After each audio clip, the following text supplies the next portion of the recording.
surprise whenever you say, "Oh, we're live." I'm like, "Really?" I kind of pressed the button too soon. This is what happens when you don't go live for one week and then you forget how the whole thing works. You missed me. Do you miss me last Tuesday? I missed you. I miss talking to you. I miss talking to everybody. I was standing around my house like used to play Sims, the Sims. And I'm just like a Sim waiting around, like wanting to talk to somebody. Good Tuesday evening, everyone that's watching. Thank you for joining us for our 13th episode, lucky number 13, on Down the Rabbit Hole. We missed a session last week. I hope nobody tuned in and didn't find us around. Welcome. So it's nice to have everybody again. And as we wait for people to come on, let's just talk. Jada, we're on the 13th episode. How do you feel about that, man? Well, I was going to ask you that question. Do you recall, Lin, when did we start? Was it a couple of months ago? August, I think. Okay. Right? So if we do it every week, that would have been at least 3 months that we've done this. Wow. Can you imagine if you keep doing this? We'll be like expert expert DJs or podcasters. I don't know. So maybe since we've been doing this for the last 3 months and all the topics that we've been talking about has been on inner work, right? How has things changed for you on that front? Definitely. I think doing Down the Rabbit Hole every week has intensified my inner work because we have to talk about it. We talk to our guests about it. We talk through the whole thing. And I would attribute Down the Rabbit Hole as one of the major factors that has helped me with my transformation this year. It's been extremely transformational. For those of you who follow me on my social media, you would know that crystals is another factor. But I think what Tuesday does with you, Jada, is that it holds down this space for inner work. And every day we're so busy, we run around, we do our stuff, and it's always at the back of our mind, thoughts or how I feel or things I'm thinking about and stewing. But we don't have this, every Tuesday is a cooking session, right? You take out all your ingredients and cook something instead of everything just in the fridge. You open the fridge, you see it, close the fridge, and you move on. So yeah, that's how I feel. What about you? Has it helped you? You know how so recently I've been feeling that I'm living my life according to my calendar. Every day I wake up and I see my calendar is filled with okay, this Zoom meeting to go to, that next meeting to go to. And then on every Tuesday there'll be down the rabbit hole. Yeah. Every Tuesday, 9 p.m. And initially what started as an attempt to face face my fears, right? Hit the lion, face the fears, right? As an attempt of that, I think gradually I noticed that it became just something that's on the calendar. And so I had to consciously tell myself to find meaning behind what I'm doing. So, and this is something I'm really present to, right? A lot of things that we are doing outwardly is just a manifestation of what's happening inside of us. And so if I don't take deliberate ways to use Down the Rabbit Hole talk show for myself and for inner work growth, then it's going to be just another thing on the calendar. As there's so many things that's in life, right? We just do things because we have to do it. We do it because we should do it because it's our job, it's our role. And we just lose sight of the meaning of it. So I think, this itself, Down the Rabbit Hole itself, is a conscious reminder for me to take meaning behind what we are doing. Yes, you remind me of a saying. We are actually human beings, but we've all become human doings, and the doing takes over us. But we should be putting being first, the who we are and where we come from, put into the things that we do. So I share with you something very interesting that happened the weekend that just passed. We just did our advanced coach training, and somebody in there had a big realization around how he was just so caught up in the mechanics of life in his head that he has stopped choosing who he's being. And so when he saw that, he realized that he needed to make a choice for greatness. And he said, even cleaning my house is such a chore. But you know what? After this, I'm going to make a choice. When I wash my dishes, I'm going to wash it with greatness. When I tidy my house, I'm now going to tidy it with greatness. And that is really actually the secret of happiness. I mean, everybody out there is looking for the formula for happiness, which is what one of my life clients is, asking himself now. But actually, the the secret of happiness lies within. It is that choice of who we want to be. And that choice comes in every moment, every single day, right? Every single act that you do, And if right? we don't choose it, right, somebody else will choose it for us, or our schedule will choose it for us. And then we wonder, well, why is my life not how I want it to be? Oh crap. So good. Hello to those who are on with us. Hi, we see you. Please type in chat so that we know who's joining us. Say hi, we missed you. I missed you. I think Jada had a great day off last week. Yes, I was so happy. I was like, there's no down the rabbit hole today. I can go and party. But okay, not party because technically we can't, but I had a good off day. Say hi. But I have to say now that I'm back here talking here with you, right? I miss it. I miss it. Okay, so who's on? Say hi in chat. Please type in hi, good evening, or something. Put in emoticon. We'd like to welcome you. We've got a very exciting session lined up for you. And if you're watching Down the Rabbit Hole for the first time, every Tuesday we take a time off. We take an hour, 60 to 90 minutes, and we just invite all of you into this space where we tumble down the hole together and do some inner work. And Jada was the brilliant mind. I was thinking of the word brilliant, so it became Jillian. So we had a Jillian moment when Jada thought of, hey, this is like Alice tumbling down the rabbit hole. Right? That was Is this months the key for me ago. to do this again? Yes, I missed that. Tumbling down. And it's a space for you, coaches, you guys. You're always holding space for your client. And this is, a space where we want to take care of you and have very important conversations with you. And today is going to be a very exciting one, right, Jada? Why is it exciting? Oh, I didn't catch the ball there. I'm sorry. Say it again. I say today is going to be a really exciting, very relevant session for coaches, actually. Yes, of course. Every episode that we have is very exciting. Okay. And this is actually the last episode that we have on the practitioner's practice, right? In the previous few episodes, we talked about how coaching itself is relevant for inner work. We spoke about we introduced process-oriented psychology, where we had Taining come on and teach us some process work skills.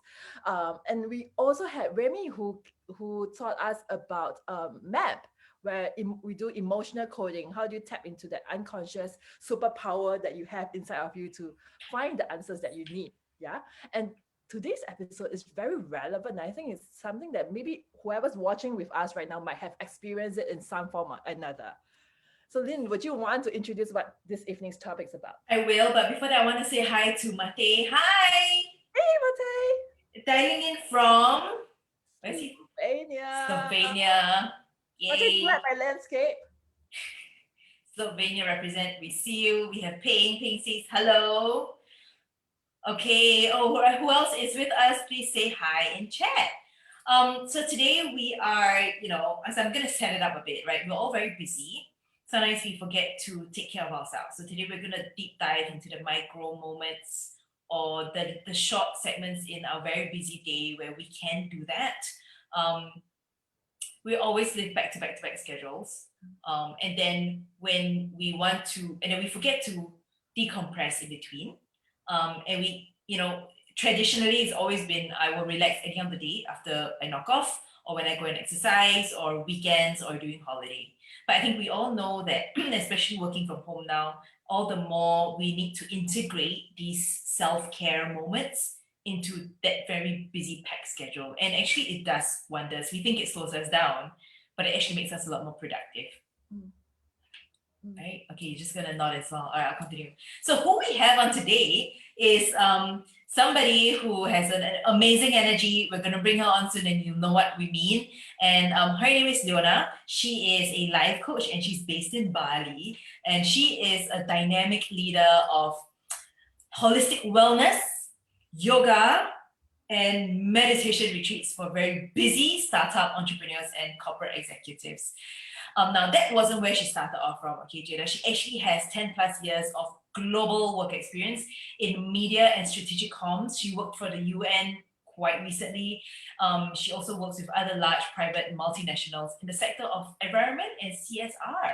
So what is it that made her switch from such a, you know, a high profile, obviously sounds like it's a very stressful job, to leading these wellness yoga and meditation retreats? Lena's living my dream life. She's like living right in Bali right now, where I think everyone wishes to be, right? Yeah, so let's bring her on. We'll say hi to her. So everybody say hi to Leona, type in chat. Welcome, Lena. Welcome, Leona, to Down the Rabbit Hole. You can tumble down with us. Hi, everyone.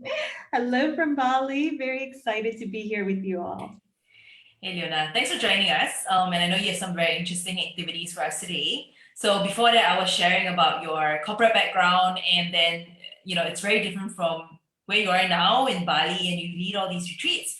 So maybe you can share first a little bit about what you do. Are you still working? Are you like a full-time practitioner? What's going on in your world?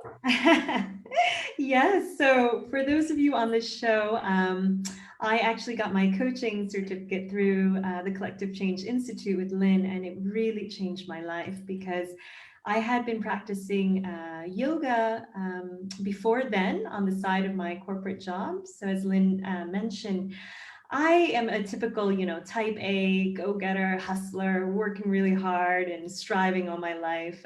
Grew up in New York, which is already a very intense place to, parents, first-generation immigrants. So it was always about accomplishment. And while I really enjoyed my life, it was super intense.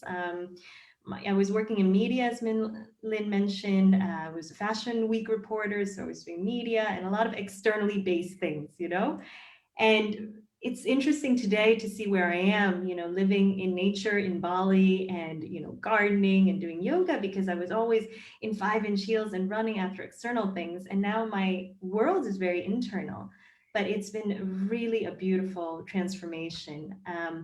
And yeah, for a few years, I did both on the side, Lin, but after, coaching, it was such a passion. I could feel this is flow state. It felt very different than the corporate jobs I was very good at, but sometimes could feel a bit soul sapping or out of alignment.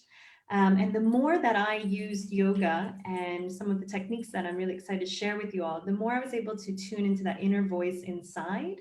And, we talk a lot about what's spirit, what's the true self, and it can sound very esoteric, but it's actually that voice in you that was a little child that somehow gets covered up with all the layers and all the expectations that you have of yourself or society or your parents. And so it was learning to quiet all the distraction around, get into that space and tune in. So today, yeah, I'm really in this transformation journey of, I had always kind of done both on the side, but more and more as I listen to that voice of stillness is like, this is my passion. Because when you can transform clients from the inside out, their entire external world changes. And you mentioned I worked for the UN recently for the environment. I think one of the big catalysts for me to really focus on this type of soul work is that we all know climate change is happening. We all know pollution and whatnot. But things aren't changing, and politicians are saying the same thing. So I noticed very quickly, it's not about changing the mind only, intellectually understanding something. It doesn't make the world necessarily a better place. It's about reaching the hearts. So changing the hearts first. And so that's how it came about. Wow. Leona, you mentioned about how centering and going inwards, right, shutting out all the noises. I think that's so needed for coaches also, right? Because I was just recalling a few days ago I had a session with like a few coaches, and we were talking about what do they do, prior to us going into a session where they always have to be constantly switched on and being present to the client, right? How do they calm and center themselves such that they can encompass that client? And I think part of what you mentioned just now really was about that, right? How do you slow down? How do you connect inwards and still everything down so that you can be present? Yeah, it's a great question, Jada, and I'm really excited because I will walk you and everyone else tuning in today on one of the practices I use to ground myself. And I think, as you said, we can rush from client to client. And one thing that's really important, my learning as a coach in the early days till now, is really taking time to center, as you said, and not rush, back to back calls, but really taking even 5 minutes just to find your center and your energy again. I think as coaches, we're holding space for people. So we need to show up really in our center and grounded. And it's really important as well when we're dealing maybe with emotional issues of clients. We are empathetic people. That's what we do, but not to get lost or carried away or take on other people's emotions. So what I really like to do is a meditation with breath, which I'll run through shortly with you guys. I also like to create a bit of an altar, if you will, at my desk space. And that doesn't mean it has to be religious, but it's something that means something to you. So for me, just getting the right thing. I have flowers here in front of me. These are beautiful marigolds. They're everywhere in Bali. And it just sets a space of, okay, this is a sacred space where I am serving and I'm going to channel my best self. I'm going to forget whatever other roles, wife, whatever it is. I'm going to check it at the door. I'm going to ground. So I take a few minutes. I also, in Bali, we have like sage, we have Palo Santo, we have these scents that really allow us just to clear the air and get grounded. So I would say anything that allows you to feel like you're in a space where you can check your ego and you're not, Lin or Jada or Leona, but you are a coach and you're coming here to serve, but really feeling centered and grounded in yourself first. I like that. It's like very little, very simple everyday rituals that get us into the space that we want. And actually, when we do that, whether at the, so I do it at the beginning, I also do it at the end. And I think these are the moments where it's for us. We are using these tools to return energy to us, because when we are present and we're calling forth our bigger self or our greater self, we're kind of going in and pulling out what's there. So it's that moment where we're sourcing ourselves before we help source, or we source other people, or like what you say, serve other people. Yeah. So I like that idea. Yeah, exactly. Because I think it's one of my favorite quotes. Being an empath myself, right? I was a journalist before, so I would go to a lot of developing countries, and I would get very involved, which was great. It helped my work, but it would be very draining. I remember I would sometimes go home after something upsetting and cry. And, that was kind of how I got into this. Just said, okay, what are the tools and techniques that can empower me to really feel, but also to be able to hold space for other people, and also to kind of like wear a raincoat, so you're not taking it all in. And so anything that works for you to really calm down. And I think breath is something really interesting. So if you see my background, it's lungs made of roses, in case viewers were wondering. And I like breath because, yes, I'm a yoga teacher. I love yoga, but we don't always have the luxury of taking around our yoga mats with us, especially if we're coaching on Zoom calls. But our breath is with us 24/7. And I actually chose yoga because I used to run a lot. I used to do a lot of other things. And being a journalist, when I go to Africa, you're not going to run in a certain country. But I would have my yoga mat and start from there. It's like a portable gym. And like we always say, coaches were trainers for the mind. And the reason I started Evolve Retreats, which is really my passion project, is I wanted to take that one step further. So yes, there's the mind, but there's also the body and the soul. So how do we holistically do mind, body, and soul upgrades? Because they're really linked, your physical state with your mental and emotional. So, how does yoga then link to coaching or coaches listening in? Yeah, sure. Great question. So I think yoga is interesting because it is such a huge industry now. And we think of yoga and it's cute girls, with the perfect bodies and Lululemon. Yes. And, and in all these pretzel poses, and you're like, how can I do that? Or I wear those tights and I feel like I'm going to the market. Like some auntie going to the market, And look at myself and I go like, why do these girls look so cute? I think if I had my husband looking at me, I think I just like, what is wrong with you? This is who I married. I went to a session and everybody was doing headstand. I'm like, oh my God, did I enter the wrong room? Like, what has yoga turned into? Yeah, and so one of the things about yoga, it's a great question, Lynn, and I do want to spend a little bit of time on it, is that as we said, we're in such a go, go, go world, right? There's never enough time. And you know, there are mothers out there, they're parents, and it can be very draining. So yoga, when I started yoga, I was in my 20s when I was working as a journalist. And of course, I naturally gravitated towards what, you know, a very yang energy type of yoga, which is Ashtanga. And it's very intense. It's beautiful. I love it, but it's the most kind of physical form. Like Jada, I was like, yeah, headstands.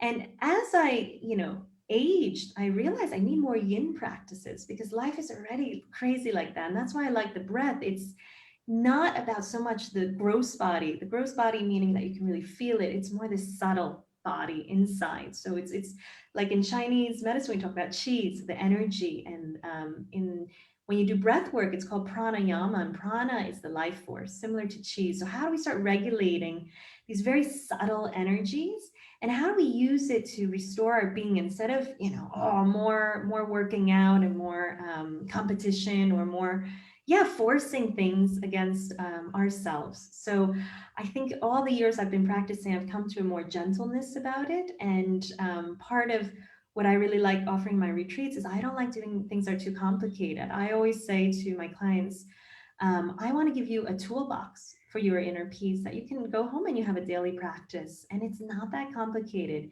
Yoga comes from the Sanskrit word yug, which means to unite or to yoke, you know, like an oxen with a cart. And it's really that imagery of, like I said earlier, uniting your mind, your body, your soul together. Because sometimes we can live in separate systems. You know, our mind wants to do this, we're exhausted, we pull all-nighter, whatever it is. And yoga is just tuning into the body first, because sometimes it's very hard to defeat our mind. You know, it's always telling us things, but you can go through the body, which is so much more subtle, but also so wise, and using breath as a vehicle to then say, okay, I see what's going on there with the mind. And the cool thing is it goes both ways. So your body, when you're hurting or you're sick, it's sending a message, you need more rest. But when you're very stressed out and anxious, you can actually use your breath to hijack your brain, which is crazy. And you can get yourself in a super zen place. I'm so excited, actually. I'm really excited. Yeah, I think my mind just rules me too much in a day. And I can feel the pressure building up here. And I feel a lot better when I try to focus on other parts of my body. But I think sustaining that is a different challenge altogether. Right. And I think, Lynn, it's a good point. The word sustain, I think with all these practices, you know, whether it's decorating your workspace, whatever it is, it's consistency.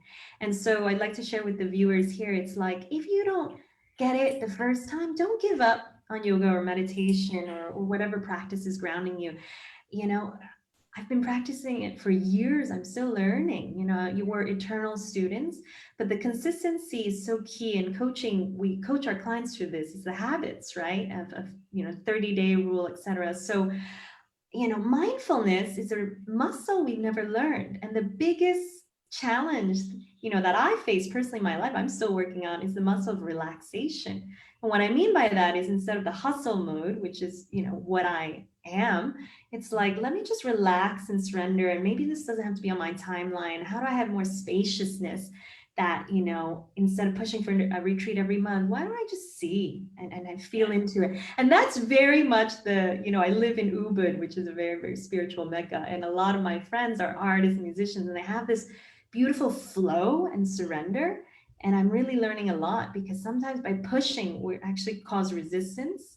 And I think through the breath, what we'll explore today is really beautiful for all the coaches tuning in, because it'll just allow you to kind of check in with yourself, like, oh, how am I feeling before you walk through that client call, so you don't project or you don't become too porous like a sponge.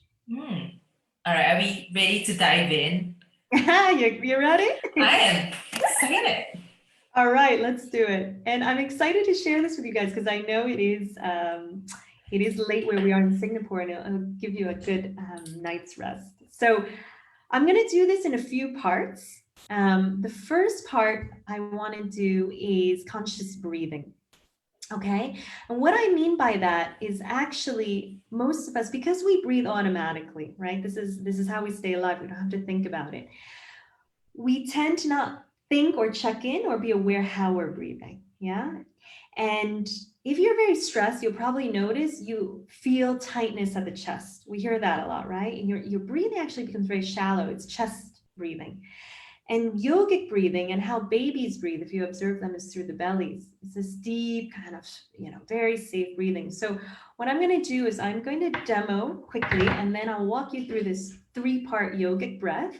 And for you guys who are new to this, you'll start to understand how to relax the abdomen and why it's called 3 parts. It's isolated. It's the belly first. I'm going to zoom down my camera a bit. So you're starting with your belly, and then your rib cage is expanding laterally and finishing up top at the chest. So how we do this is you bring your left hand on your belly just to feel it, yeah? So what you're doing is it should feel like a balloon. So when you inhale, it's filling up as if you're pregnant, just fill it up with the air. And then as you exhale, right, your navel should go in like it's pushing against your spine. Okay, so that's the movement of the belly as you inhale, filling it up gently.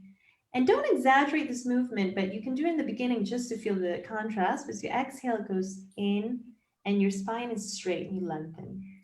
So the second part of that is the thoracic spine, the ribs cage. This is all attached. You have a diaphragm, a muscle that is interlocking underneath.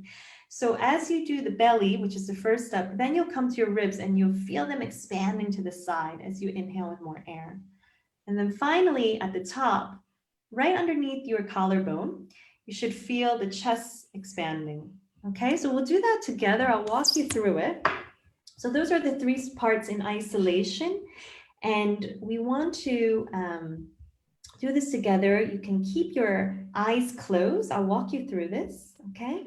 So just relax, sit up in your chair, keep your spine straight, but your shoulders relaxed. If you're sitting in a chair, it's good to ground your feet, to have some stability.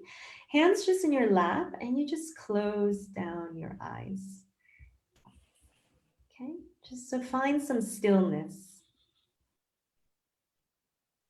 Okay, I'm going to start by sending your breath to your belly. Imagine it like you're filling a balloon with air.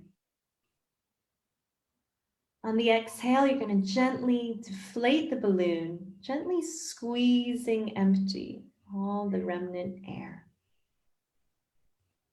Okay, again, you're going to inhale down to the belly, let it open up with your breath. And on the exhale, draw your belly button to the spine. Okay, you're going to do one more deep abdominal breath like that on your own count, smooth and steady.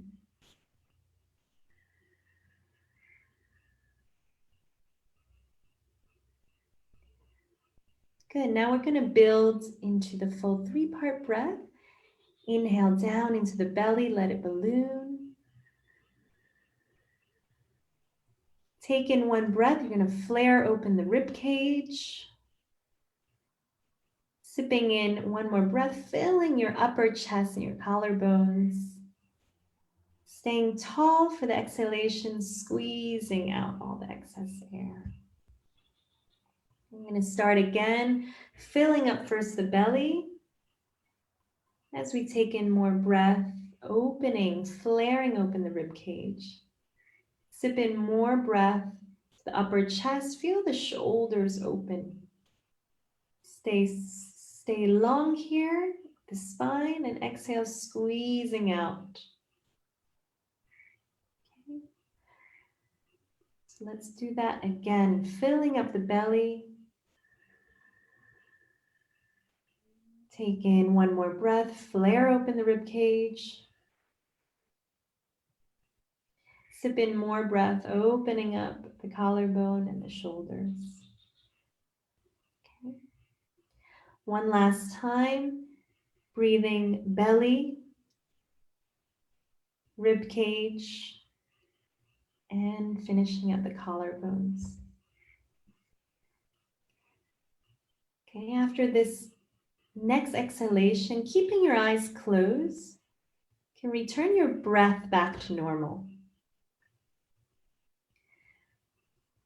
Scan your body and just feel the afterglow of that 3-part breathing. And just notice what has expanded in you, what you've been able to let go of. Just notice if the fluctuations in your mind have gotten any quieter.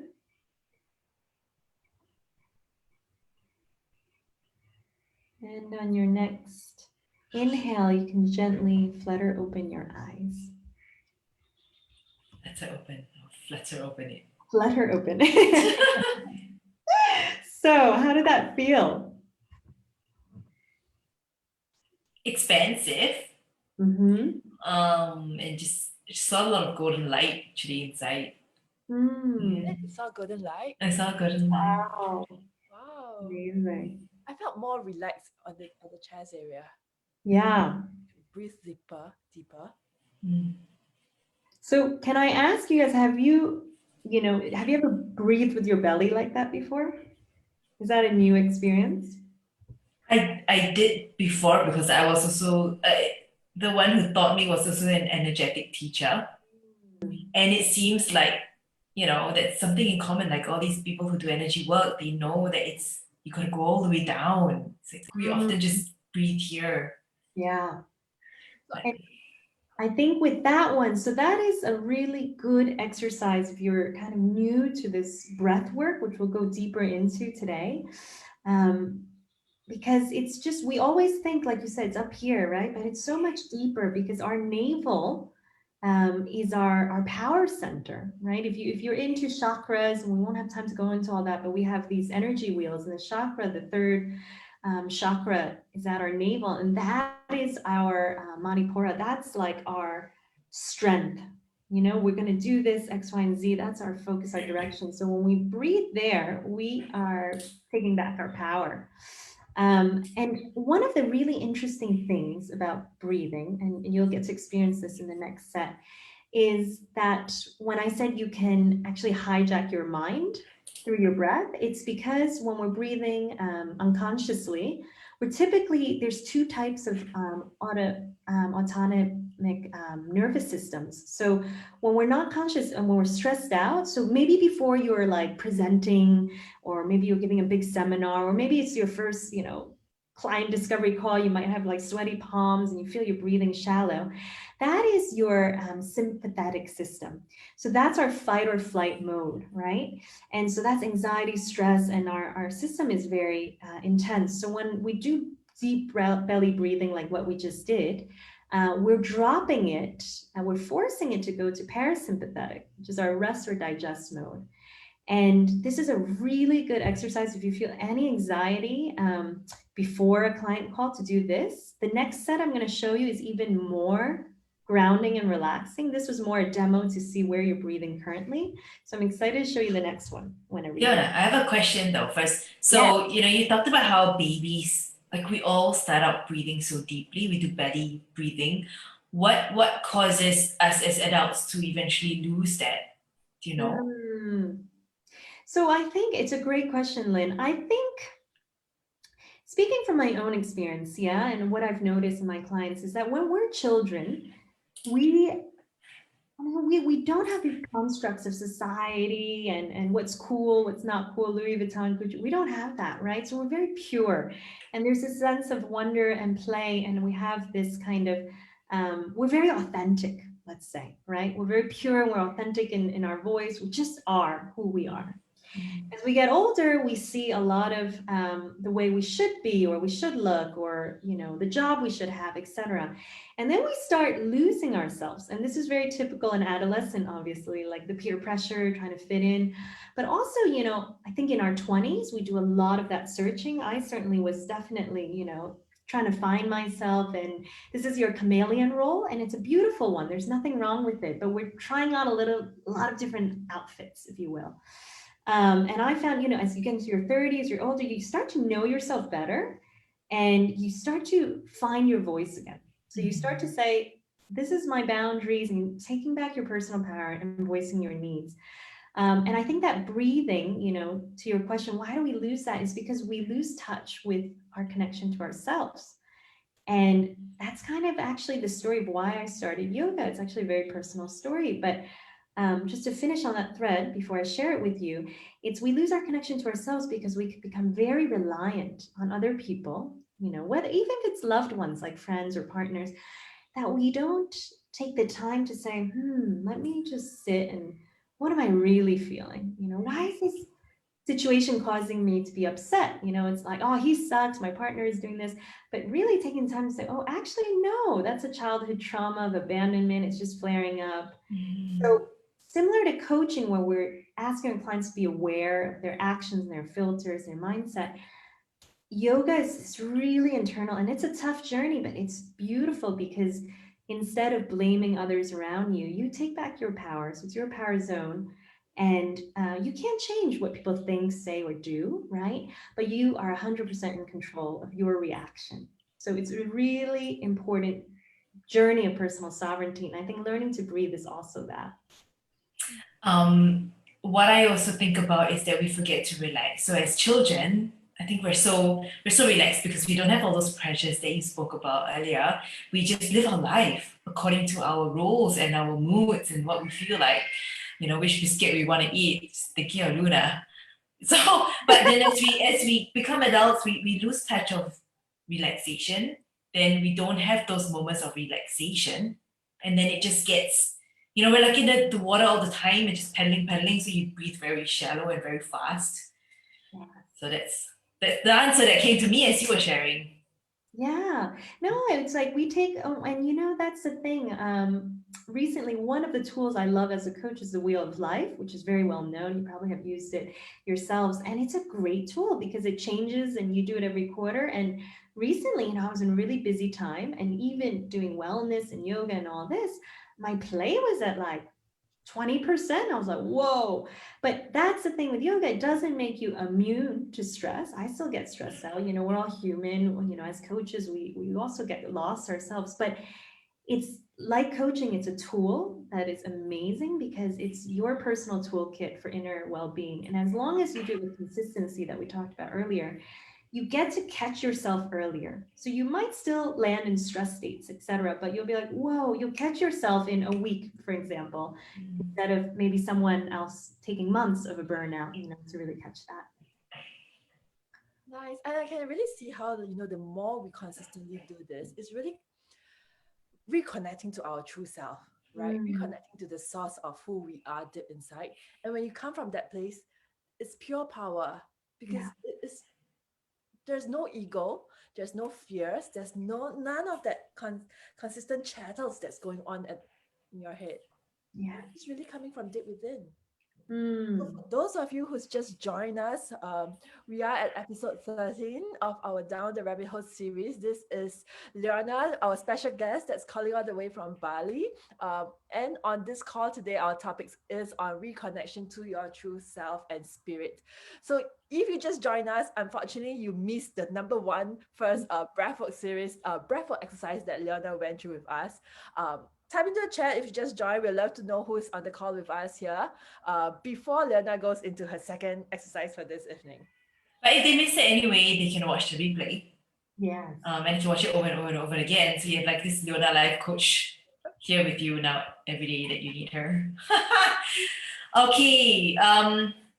Leona, are we ready for exercise 2? Yes. So exercise 2. So expanding on the breath. And one more thing I wanted to mention before we dive in is breath is an anchor to the present moment. So what you were saying, Lin, about not relaxing, we're also not always present, right? So a lot of our time today, why the world is so stressed out is we're always worrying like, what's going to happen tomorrow or the future for my business, etc. That's anxiety.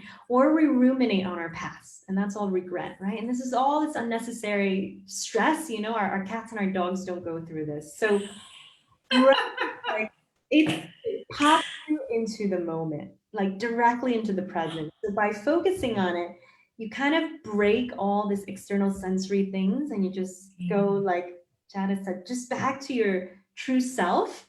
And what's really cool is when you do meditation for a while, you can drop in and you can just watch your thoughts without clinging or judging them. You just kind of see it. And this is, the basis of Buddhism and Buddhism.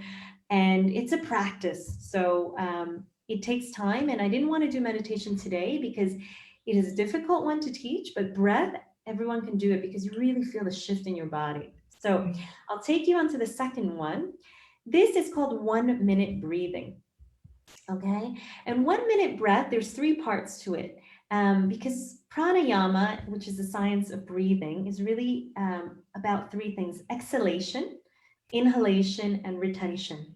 Okay, and when I say retention, it's not like holding your breath like and you're turning into, it's just a very soft hold. Yeah. Okay. Really cool to play with, because you'll see we're like, oh, I can't breathe, and you just have to kind of let that go, and you'll see, and you'll kind of feel your breath capacity. And the goal of this, right, is to have our breathing become really smooth, like silk. So we don't want to have like hiccups between the inhale and exhale.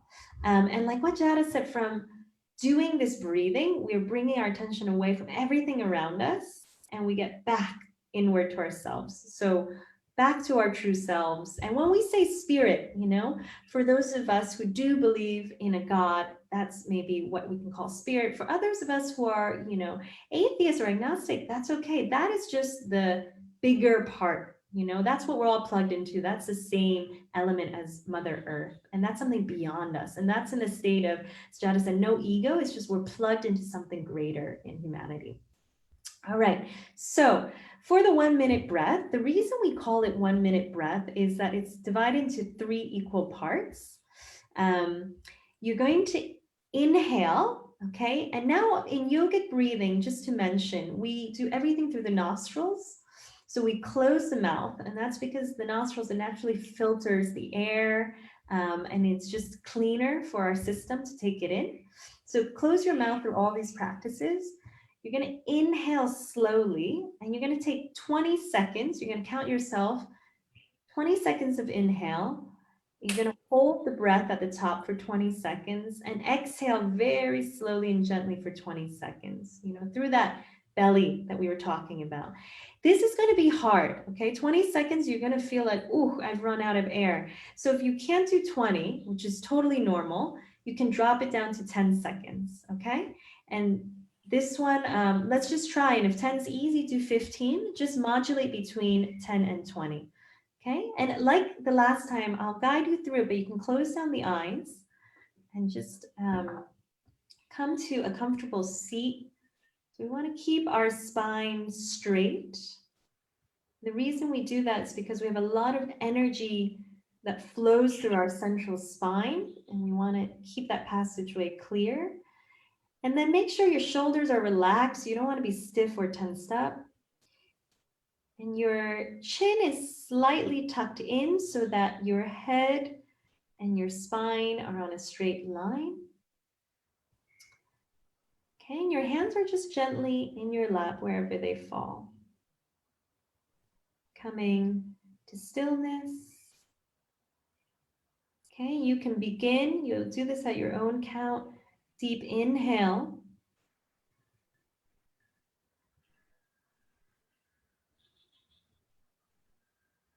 Holding it at the top.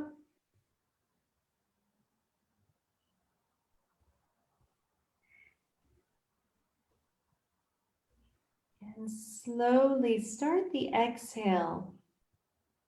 Very, very slowly. As you exhale, like we did in the previous exercise, you're going to draw your belly button to your spine so you feel like you're hollowing out the excess air. Okay. So do that again. Inhale.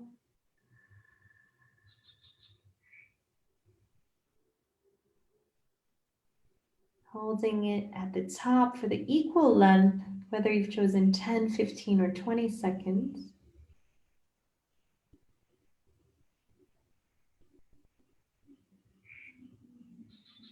You're going to exhale gently, slowly,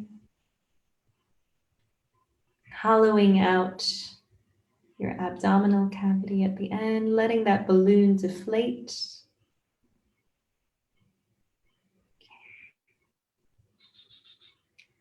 And we'll just do that for a few more minutes on your own count.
All right, good.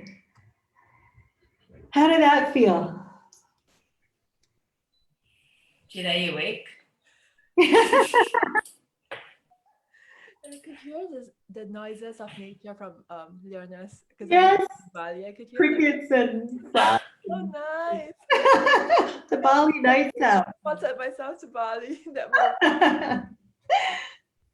I was struggling. My mind was just like, oh my, I can't, come on, push it. So I made it up to 15 and I was like, I'm gonna bust. So I was struggling so much with my mind. How about you, Jada? I love it whenever after this kind of like breathing and going in exercise, and when I open up my eyes, everything seems brighter somehow, bigger, more expand. Right. Love So it. I think, Lin, for you, this is totally normal. Like, this is something you really work up to. So, like I said, if even if you start with 10, just make sure that it's equal. So if you're, inhaling for 10 seconds, hold it for 10, exhale for 10. Even if you've dropped down to 5 seconds, it's fine. But what you're really training yourself to do is slow down your breathing. And you'll probably find, I don't know how your experience was, but for me, the exhale was always the hardest because it's easy to inhale because we're gulping in air, and exhale is safety. It's like, can I let go? Can I relax? What we were talking about. And it's interesting, a lot of people have a really hard time with the exhale. It's So, true. I feel that, especially as though I don't have any more air that I can breathe out. yeah. So that one is challenging, but like definitely an easy one to do. And try it out, try out for 30 days, see how you feel. And because it's so short, you can just do it for 3 minutes, 5 minutes in your morning, but it does get you very grounded and centered place. Why do you do this, Leona? So when do you do this and what for? Okay, so I have a very like sacred morning ritual, and I call it sacred because it's like we all have such busy days, as we've talked about, and we're in the profession of service, right? That it's really hard to have time to yourself before the kids wake up, whatever it is. And so I don't even talk to my husband in the morning. I'll give him a little kiss, but then I have a space where I do yoga in the house. I call it my yoga meditation room. And I literally, the first thing I do is like, I allow myself to do this thing called Nobo silence that I do during my retreats, where I tell people, try not to talk in the morning, make yourself a cup of tea. You can smile, your partner, give them a hug, whatever, but stay inward. This is like, your time with yourself. So it's like Lin hour, Jada hour, Leona hour. And it's so beautiful because then you can really be in your space before other people's energies get in, and other people's demands. So I'll do this breathing, when I have time. Of course, I'll do a real, yoga set for an hour or something. But usually, if you don't have time, which is very often, just breathing. And the next set I'll do with you is like a short 15, 20-minute set. And that one combined with this, you're set. Your brain is just really like revitalized. You just feel really centered. So I think I always do in the morning, and I would love to, have more time to do it at night, but it is difficult right after a long day. But the last set I'll do with you guys is a really beautiful one that you can do right before bed. That's only 10 minutes. So the reason I chose all of these is that they're short and they're sweet. So don't think that you need to commit yourself to, a 2-hour practice. It's not realistic. And then you just beat yourself up. So choose something very gentle and very practical and sustainable. Jada, do you have a morning ritual? I was just going to say that because I really like the idea of having a morning ritual. It's kind of like trying to set a deliberate intention for what you want out of the day, right? My morning ritual used to be just my cup of coffee. But then these days, because I started buying crystals and things like that, right? So I thought to myself, okay, I don't want to just be buying crystals. I need to learn how to tap into its energy and use it for myself. So I started writing down for myself what's the intention that I want to get up for today. And then I'll go to my crystal table and pick out the crystal that I think will help me with it. So that's something I'm just starting to practice these days. Oh, that's so nice. That's so nice. I do realize that, like, so the last few months I have started a morning ritual as well. And I realized there's a big difference. Without that morning ritual, I'm just pushed all over the place by demands. And, you know, kids like piss you off first thing in the morning sometimes, kids want to go to school. You think about the calendar and I get like, you know, like in Singapore, they say very sian, think about what's in your calendar. But I realized that, yeah, if we plug in the morning and it's just me time, plug in, you find that center that just becomes stronger. You're strengthening the internal core. And even when things happen, you're just less reactive. I'm less reactive. I really do realize that as well. What's your morning ritual, Lin? So my morning ritual, okay, the fullest ritual I've done, like sometimes I cut short a little bit, but I will wake up and the first thing I do is I breathe. And I don't know what the hell I'm doing. I'm just following what I got from yoga class, which is this breathing, Leona. It's just. And she's saying it's very good to clear the lungs, like to clear your respiratory system. And then it just also just wakes your brain up.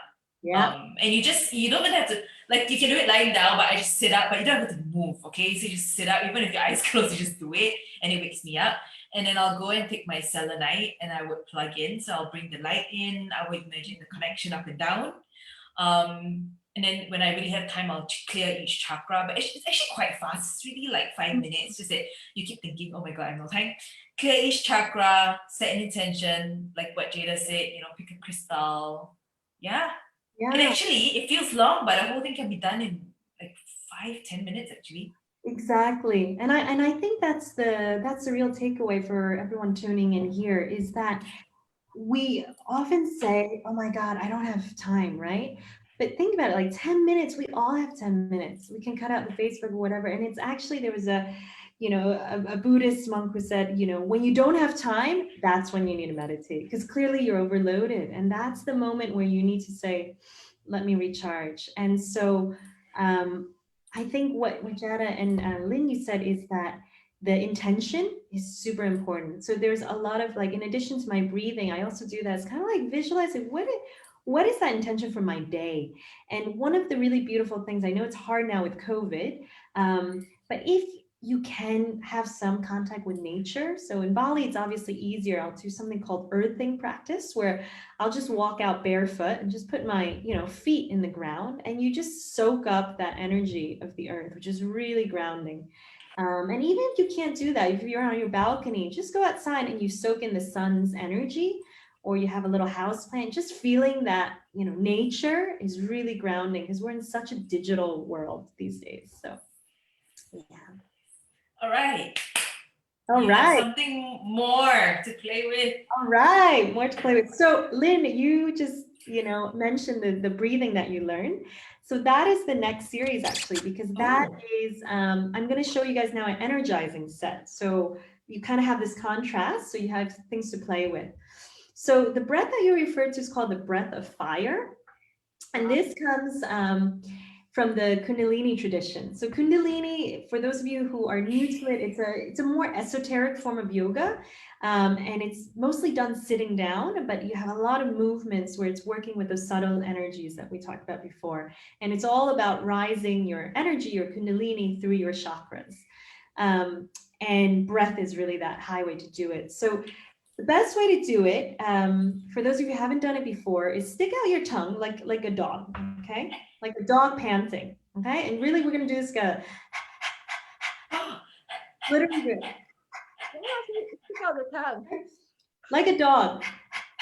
So your inhale and your exhale is the same length, exactly. But do it not keep it like, gentle, so you're not like, right. But your inhale, your exhale are the same length, and you'll feel a slight kind of pump in your belly, and that's great. So don't exaggerate it, but you should have a little slight navel pump. So then as you do that, close your mouth, but keep doing it with your nose. Okay, so it should be audible to you. And that's how you do the breath of fire, which we'll do in the other practice I'm doing now. Another thing I wanted to mention before we dig into this Kundalini practice is the left and the right hemispheres of the brain. This is something really interesting that I learned, through my yoga practices, is that we all know there's right brain, left brain people, but there's also energy channels that we're dealing with, right? So the left side is our moon energy. Okay, this is the Ida side. And if you guys are watching us, it's going to be opposite, but just we're mirroring. But the left side is all your moon. It's very cooling. It's very calming. So we'll experience this very soon. The right side, so the moon energy is more of our, shadowy, it's more feminine. The right, as you know, is the yang, right? It's like fire, go, go, go, and like, let's do this, and like your cup of coffee. So we're going to do the practice so you can actually feel and experience the difference. But yeah, if I'm feeling like I'm a little sluggish, it's my morning, I usually do the right side to just, get on with my day. But if I'm feeling very anxious or you're stressed out, do the left side. And then the breath of fire, like Lin, like you said, it just really clears, right? It cleanses, because Kundalini works with our lymphatic system, which is all our waste system, and also the nervous system. So there's a lot of things moving through. So let's get to it. All right, so you're gonna sit up straight. So again, we're keeping the spine straight and tall. We will close down the eyes, but for now, let's just watch me first so you know the hand position. We're going to do left nostril breathing. So what I mentioned, this kind of moon side, right? And how we do that is we're going to take our right hand, okay? And you're going to put it against your right nostril. So you're closing off the right nostril, okay? To the side of it. So don't stick it in, Oh. No, to the right of it, like that. So don't stick your finger up your nose, this side. Perfect. Okay, so you're closing it. Oh. There you go. Oh. And then what you're going to do, keep your mouth closed. So very important, the head, like I mentioned, you want to keep your spine straight. So don't push up your head or down. You really want to have a slight tuck of the chin so you're perfectly straight. And then you're just going to breathe only through the left nostril, okay? And you're going to close down your eyes. And when you're closing down your eyes in Kundalini, we have an inner gaze on our third eye, our brow point, because it's said to activate our pineal gland and our pituitary gland. All right, so let's begin now. So we're going to breathe in only through the nose on the left side. And exhaling also only on the left side.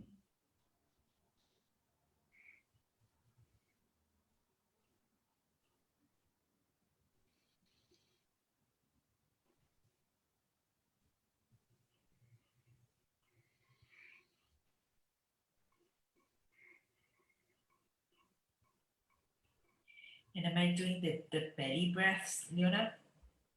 No, this is just very No. calm breathing, yeah. Okay.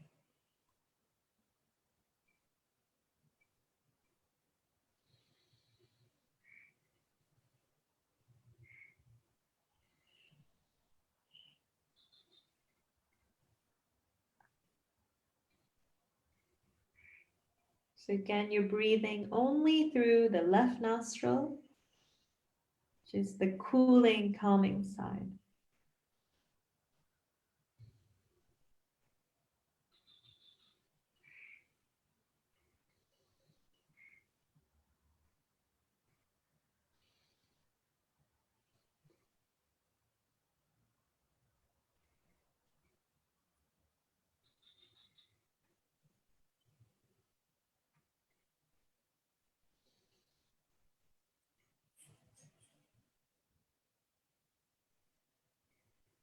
Okay, your next inhale, suspend the breath, so hold. Then you can exhale, gently release your hand. Just keep your eyes closed and kind of observe how your body feels.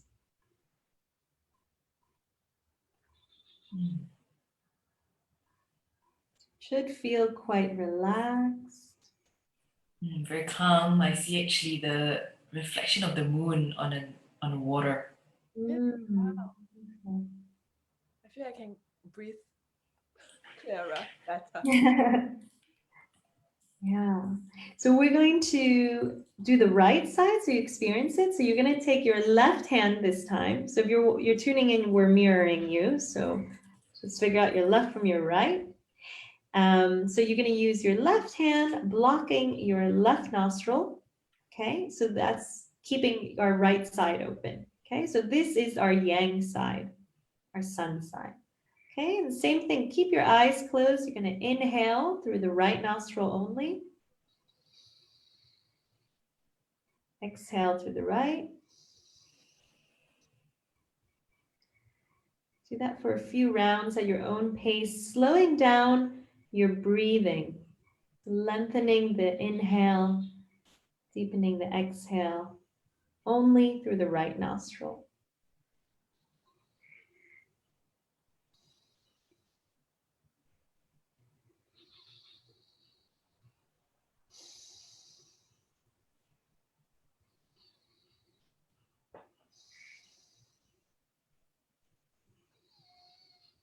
It feels really good.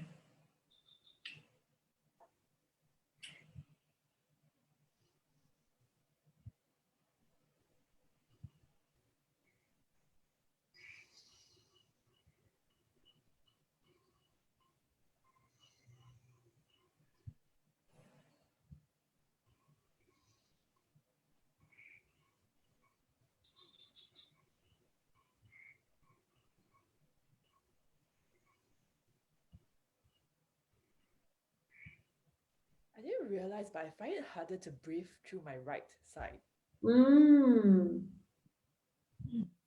Yeah, it's interesting because between the right and the left, we're never perfectly balanced. So when you wake up tomorrow morning, just try to see which side you breathe better through. And then, like what I said, right? If your right side is dominant, you're probably in like a hustle, like, I'm gonna go get this day, you know? And if you're left, maybe you're like, feel like curling up with a book. You mean the side that you breathe more easily is the side that... Yeah, it's your energy, right? So it's not personality, it's your energy. So for me, my right side is very dominant. I have a very kind of sun energy. I'm a doer. So I tend to also, if you want to balance, you can do more of what you naturally lack to try to have a bit more equilibrium. Yeah, my right is easier. Not surprising. Not surprised. No, but my left is more difficult. It just feels more blocked. Oh God. Yeah, right? And that's the feeling. You can feel it's blocked sometimes. Yeah. Jada, yours? My right side now is harder to breathe. I need more yang in my energy. Is that what you're saying? Is that what you're saying? If your left is more open, you have more yin, more soft and calm. If your right is on, you're really like a bit more. Yes. Yeah. Yes. Just take today's meeting, Jada. You are very. And what's your tattoo? Were you the moon? Yeah, I'm the moon. Oh God, look at that! I'm the sun. Oh my gosh. That's amazing. Yeah. And Lin's got the sun shader. Yeah. See, and I didn't know that coming up before the show. Oh wow. Wow. I love this. I think so far of all that you've introduced, I like this one. This is my favorite too. This is actually my morning routine. Okay, so you do it in the morning? Yes, I like it. Okay. But can you do it at night as well? Does it? Yeah, so the left side you can do at night. Okay. Right, don't do the right one. The right one you can do kind of, maybe if you're really tired and you need a little pick-me-up and you can't drink more coffee, it's past 3, do that. And that really helps. Or the next one we'll do real quick is the breath of fire, the panting that we do. That is a huge pick-me-up. But it's that left side is great before bed. All right. So shall we try the breath of fire? So this one you'll feel instantly like rise in your energy levels and clearing. It's the breath of fire because you have to imagine like the fire clearing through all the impurities or blockages. Wow. Okay. Okay, so all the laziness and stagnation. So like I explained, we did that tongue exercise to show you how it's done. Okay, so again, now you know how it's done. If you need to remind yourself, stick out your tongue, and then close it, and only through the nose. Close down your eyes, and we'll just continue for about 2 minutes, and we'll just see what comes up, keeping your spine straight. Yeah. Right, so those of you who have just joined us, I see somebody new, just close your eyes and follow us.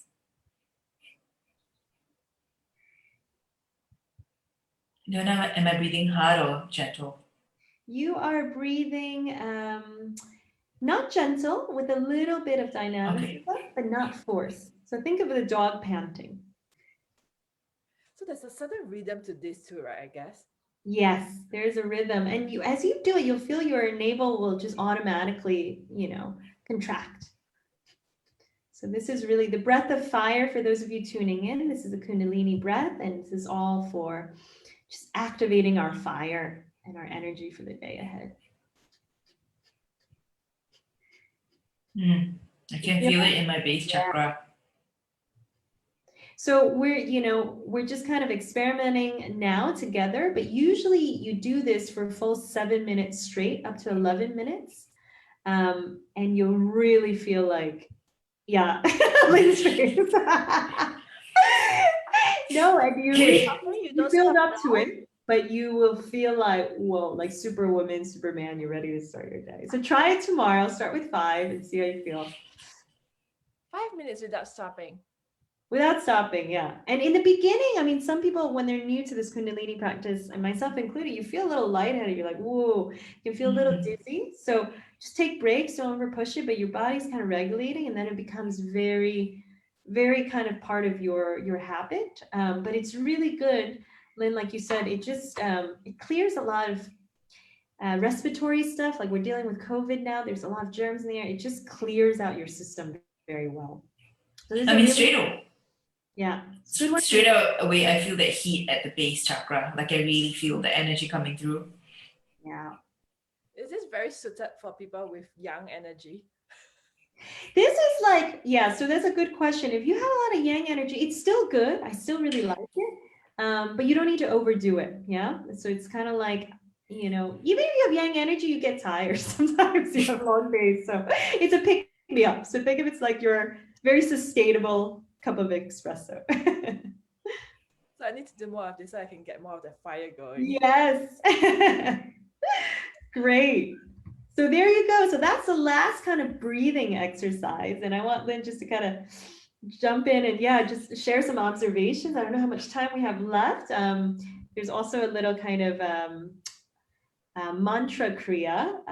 But let's see how much time we have left together for this evening. Oh, we can do it. Yeah?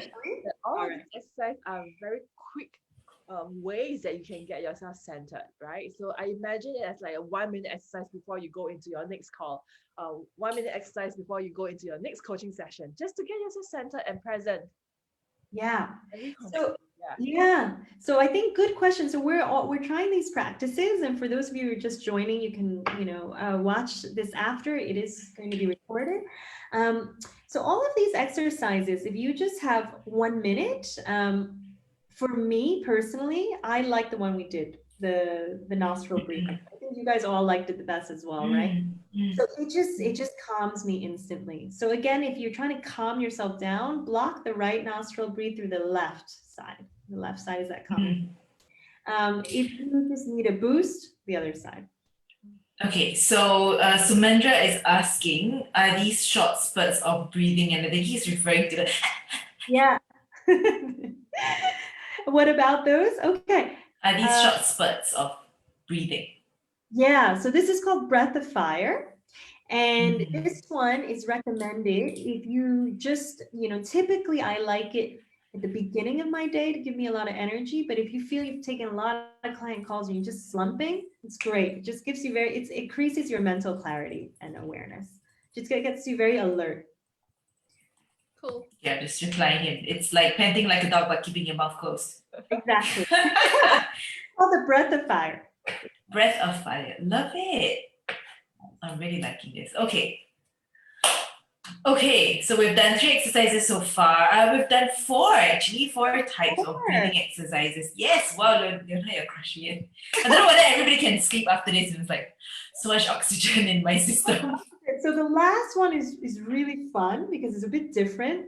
So this one is 10 minutes long. So it is a little bit longer. I'll kind of cut it so you can experience it. We can do it a bit of half the time.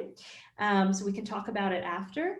But this one is great before bed and it is super calming. So it's actually one of my personal favorites when I'm feeling really anxious.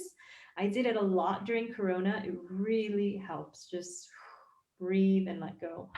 And it's also very easy because again, you don't need anything but your breath and your fingers. So I'll walk you through this one. Before I begin, because we're doing a lot of breath work, this one involves two extra things, right? The first one is finger movements. And in yoga, we call this mudra. Okay. So if you've seen like Buddha statues, they're usually in, you know, different mudras. Right. And this is, again, the same as what we talked about, Lin, earlier with energies. So yogis believe that, and like traditional Chinese medicine, you know, that when we have reflexology, there are energy points all through our body. So yogis believe our fingers hold a lot of energy points. And this is why, if you've heard of Reiki is all done through the hands. That's because it carries a lot of these transmissions. So what we're going to do, I'll just demonstrate to you before we begin. You're going to take your right and your left. We're both going to do mudras. So the first one, you're going to bring your thumb to your pointer finger, your index finger. Yeah. All right. And then you're going to move it along to the middle finger, the ring, and the pinky. Okay. Easy enough, right? So you're just going in that order. Okay, so that's your mudra. And the reason we do this is every finger, we believe, has a different kind of energy in Kundalini yoga. So the first one, the pointer is sun. Jian is also our knowledge. The middle one is for patience. So if you're feeling really impatient, it's a good one to use. Then we have, this is kind of for water and flowiness. Is the element of water, a ring finger. And Mercury finger is like, you know, good for communication and creativity. So the next element that's a little bit different to the exercises we did before is we're going to bring in mantra. Okay, you probably heard of this word before. So what is mantra? Again, it comes from Sanskrit, the ancient Indian language, which is, you know, the yogic tradition was created in Sanskrit. And it comes from two parts. So manas is the mind and tra is a tool. So mantra means a tool for the mind. So it allows us to drop into a very deep space of meditation. And it's great if you can't just do it, you know, in silence and focus. Some people need a bit of an anchor. So the mantra for this is sa, ta, na, ma. And we're going to do it together. Sa, ta, na, ma. Yeah. Sa, ta, na, ma. Yeah. Okay, so sa is the index. Na. Sa, ta. Okay, and what that means, because these things all mean something, right? So what that means is actually sa means infinity. So Jada, you were talking in the beginning, what's the infinite or creation or source or God or whatever for you is the beyond. So that's sa. Ta is birth. Okay, so we're saying birth. Na is actually death. And then ma is rebirth. So as we do this, we're going through the cycles of life. And that really helps us to kind of see that everything is transient, to not overattach. So it's just a reminder of how ephemeral life is, and the circle and that cycle of coming back, you know, to it. So that's really beautiful. So we're using that mantra, and then we're also going to add on top of this a visualization. So I know it's a lot to kind of keep in mind, but I'm teaching you in this so you can have the full experience. So the visualization, we're going to keep our eyes closed as we do Satanama. But you're going to imagine, okay, visualize, like Lin, you said, this golden light. We want to visualize a golden light beaming into our crown chakra down top from source, from the divine, whatever that you believe in, and coming out in an L shape out of our brow point, which said, you know, activates our pineal gland. This is our seat of intuition. Okay, so this is our sixth chakra. And so as we do sa, ta, na, ma, that's a visualization, yeah? And then the last part, you guys will get it because we'll do it together, is we're going to sing, okay? So you're going to start singing sa, ta, na, ma in your normal voice, the way we're talking now, our outside voices, okay? And then the second part, you'll hear, I'll drop to a whisper, sa, ta, na, ma. So that's your inside voice, okay? So you're getting closer to yourself in spirit. And then you're going to do it in silence, mentally to yourself, okay? And then we're going to do it backwards. You're going to come back to whisper, sa, ta, na, ma, and then finish sa, ta, na, ma, right? And this is going to, I guarantee you, put you perfectly into bed. Let's go, I'm ready. I feel like this is too much. Like we should be signing up for we should be in Yoda's boot camp, right? We shouldn't be doing this live and for free. Exactly. Oh, it sounds so good. I'm packing all this stuff in for you, but it's amazing if you guys start discovering this universe of tools. So let's do it and see how you wow. Okay. All right. We can do 2 minutes. Don't stress out too much because there's a lot, that we've just kind of shared with you. Just remember the finger positions, sa, ta, na, ma, and as I'll be guiding you with my voice, you'll know when I drop to whisper and when I drop to silence, okay? And we do it, right? The voice as well. Yeah, you do it with me, yeah? So okay, yeah. Yeah, all right. Closing your eyes, that visualization went through. Ready? Deep breath in. Exhale. Okay, inhale to begin. Sa, ta, na, ma. Sa, ta, na, ma. Sa, ta, na, ma. Sa, ta, na, ma. Sa, ta, na, ma. Sa, ta, na, ma. Okay, whisper. Sa,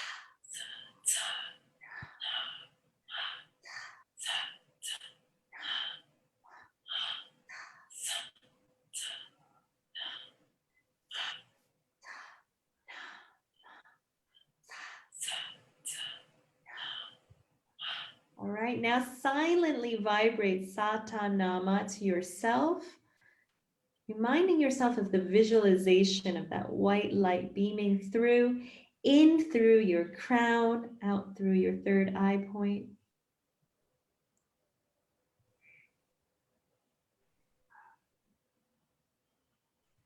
And as you go to the silence, try to feel yourself connecting to yourself,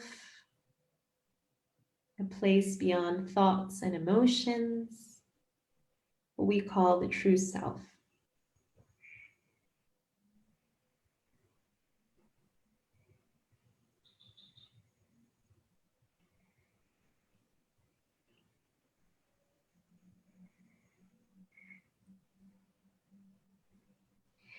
And we're going to come back in a whisper. Sa, ta.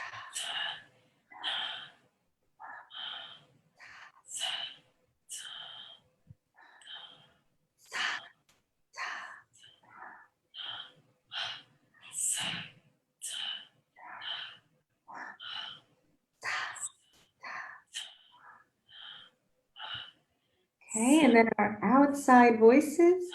Ta, ta, ma, ma, sa, ta, na, ma, sa, ta, na, ma, sa, ta, na, ma, sa, ta, na, ma, sa, ta, na.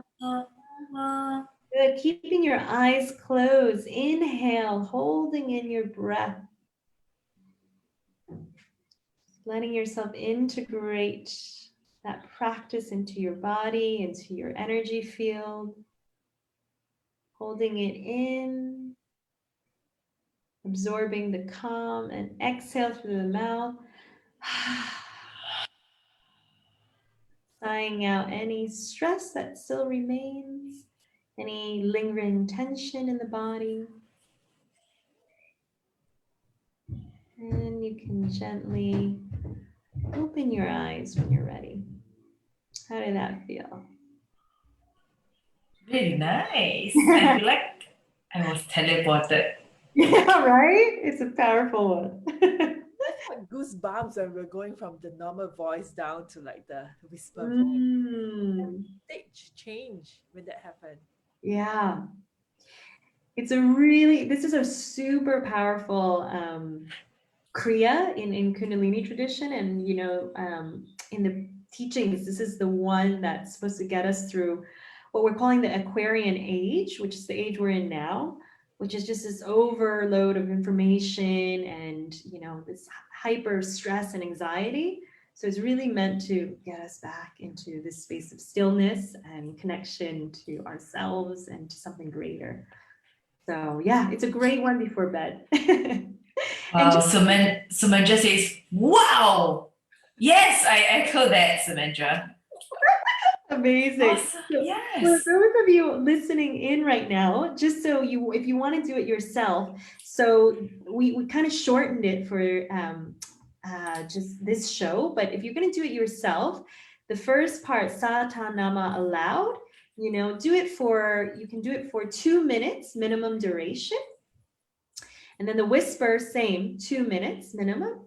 And then the silent part is double. So it's 4 minutes silent, then 2 minutes whisper, 2 minutes aloud. Okay. And then you can increase that if you want 5, 5, 10, 5, 5 minutes. So up Yeah, to I'm you. going to ask a silly question. Do you put a timer to know it's 2 minutes, or what do you do? That's a really good question. So I do use a timer. You can also find this beautiful versions of this on Spotify. I can share in the comment box below, and that'll be really nice because you don't have to think about it and you can just follow. Wow, that's cool. Yeah. You gave us so many tips this I evening. know. I can't wait to be able to go to Bali, and we'll spend a couple of days there. I want to sign up for your retreat. Samantha says the light sort of traveled through my spine and back up. Wow. Powerful. Yeah. Yeah. Nice. Yeah. I think I am left in a space where I'm appreciating breath. And with the last one, voice more. I don't think I've really done enough, I don't think I've really used that. And just like these are some of the things that I take it for granted. So just now I'm just thinking, I mean, I would like to incorporate this into my daily ritual somehow. Yeah. Maybe I'll start with that. Then I'll ask you what I'm doing, and I'm just gonna.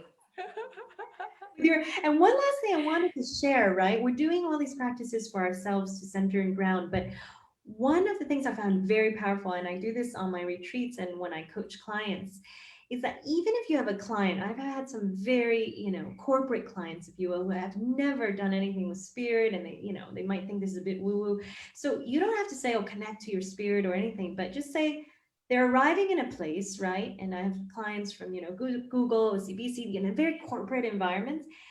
And sometimes they're coming from a place of stress, right? They have these senior roles. So get them to breathe with you. Just try this on your next client call, because it will really change and shift the energetics in the room. The fact that we laugh now, right? As because I know you, Lin, we're friends, we laugh, and it lightens it up, and people can feel that through the screen. So energy, even through Zoom and through virtual channels, it can be felt. So what I would recommend, if you're going to try this out, you don't have to do, these crazy things with them, but just say, all right, how are you doing today? Let's take a moment to just center, and just breathe with them. Just say deep inhale. I always say inhale positivity, exhale negativity. Or inhale something that is nourishing. Exhale something that no longer serves you. And then the other thing I like to say is, as you inhale, bring yourself into this room, into this space, into this container. Exhale, drop all the other roles, all the things that you think you need to be. Just come into this coaching session as you are, whole and complete. Okay, and that takes 30 seconds. And you can breathe for as long as you need it. You can change the words, but that just drops these clients into, I'm safe and I'm relaxed. So And it opens them up. And I did this recently with a life coaching client, and I was afraid of, I had to get past my own self-judgment of he's gonna think I'm crazy. But you know, my justification was, okay, he's paying me, so whatever, he's gonna have to do what I asked him to do. So I didn't do breathing, but I played 4-3-2. I played it for about 2 minutes, and I said, just tune in, let go, let the music, you know, bring you back into yourself, bring you into this space. This is your time, and drop everything at the door. And it worked. He loved it so much that he decided, you know what, Lin, I love it so much, and you know, I'm gonna take the sessions back home instead of having you have to play for 3-2 hertz every time we start session. So he did. So every Tuesday he would run from office back home, he'll take the call, and then he'll move off again. And that's nice, right? That's a dedication to their space. And what I learned is that even though I used 42 hertz, which is like songs, like this kind of meditation songs, I used that, but he found his own way, and that's beautiful. Exactly. So you're inviting your clients, like we started in the beginning of this session, is you're inviting your clients to relax, to just be. And one of the things I always say to my clients is that we've become human doings. We're not human beings anymore, right? We do more doing than actually just being still. And so we want our clients to drop in that space of vulnerability. And it's so important to get them relaxed first and releasing that stress from their bodies. And they become less defensive. That's the best part. And I think what that does is that it activates their whole self instead of just bringing the cognitive in, and then they're talking from there. But what we do, you know, when we coach, is we're really trying to address everything, how they feel, and you know, how their body reacts. So awesome. It was so packed, Jada. How do you feel about today? I'm just musing around, like, you know, that's the power of inner work, right? Actually, everything that we need is all inside us. Courage, So strength, nice. authenticity. Breathing itself is already something we have right from the start, the moment we are born. It's just how do we drop everything external and tap into that inner wisdom, inner breath, inner light that we have, you know, Yeah. bring that out and connect to that and then bring that out for the world. Yeah, exactly. So nicely said. You know, and on that note, I want to remind or invite everybody to make that commitment to self. I mean, Jada put it so nicely. It's actually all within. It's all inside. It's already there. We're born with these things. It's just that we forget about it. Other things become a priority. But if it's all inside, then can we make that commitment? You know, whether it's a lifestyle or whether it's just 2 minutes a day, whether it's a daily ritual, to do these things for ourselves. So nice. Even just breathing consciously. Exactly. And I think that's 1 hour. exactly, Lin, what you said is so true. It's that we have all the tools within us. We have all the power, and I think when we say, you know, yoga is connecting mind, body, and soul, as we unlock, we're really strong and we're powerful, and we create our reality. And all these tools and techniques, it just helps us remember who we are at the core. So the word remember is something I use a lot in my courses, is that we're not teaching you to be something you're not. You're just shedding a lot of the layers to get back to your core essence. And so, yeah, it's been a real pleasure to share some of these tools and tips, but there's so many, and you know, they're not difficult to access. It's just like you said, Lin, taking that time to commit and prioritize.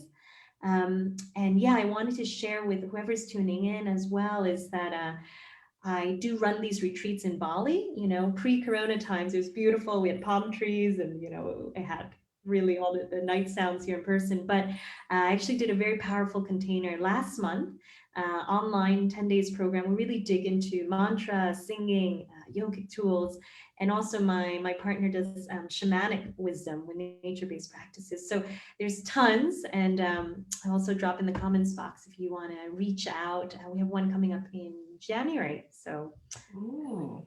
So is that going to be like live sessions? Yes. So how it works is what you said, right, Lin, with the cognitive. When I created Evolve, that was the idea, is how do we not only go through the mind, because I had discovered so much myself through yoga, through the body. So I was trying to link it. So what we do is, it's called Catalyze and Cultivate. And the idea is you have catalyze, you have a guided meditation every morning and kind of a live practice like what we did, but really in that space of yoga, less talking and more just embodying and doing it together.